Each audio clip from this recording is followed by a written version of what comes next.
Hey everybody, welcome to the Big Red Show. Matt here, and today I'm taking a look at Parker's Heritage 9th Edition Malt Whiskey. This is an 8-year-old malt whiskey made by Heaven Hill. Why?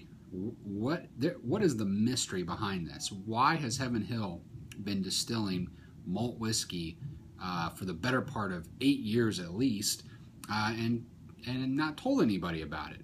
Are they contract distilling something? Are they distilling something, selling it to somebody else? No clue.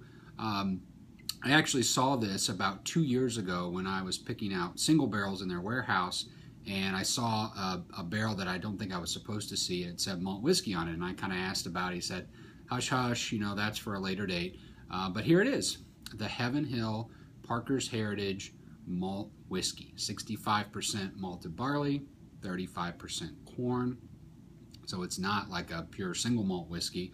And what's really interesting about this, so 5th and 7th floors, 8 years old, beautiful dark color.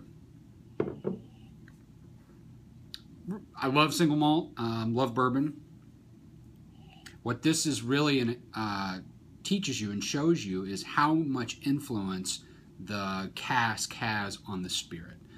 Because this is 65% malted barley, you would think it would have that kind of softer, fruitier, single malt note to it, but in no way. And if you blind tasted this, I promise you, you would never guess that this had any malted barley in it whatsoever. You would just think it's a bourbon, and that's the way it smells, and that's the way it tastes.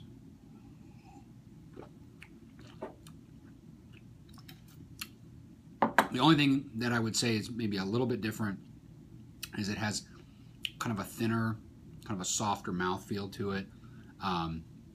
Not quite as big and round as that full corn flavor would have. But I have to say, you know, it's not the greatest Parker's Heritage that I've ever had. Some of their other releases have just been absolutely phenomenal.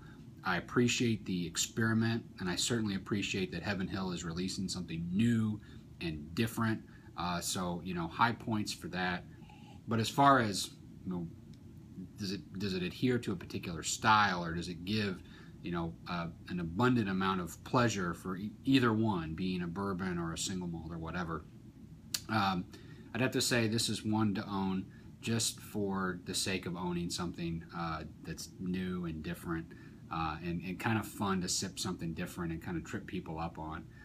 But again, probably not my favorite Parker's Heritage ever, but certainly worth tasting and grabbing a bottle, as these are certainly collectible items. So anyway, here's to Parker Beam and all the guys at Heaven Hill.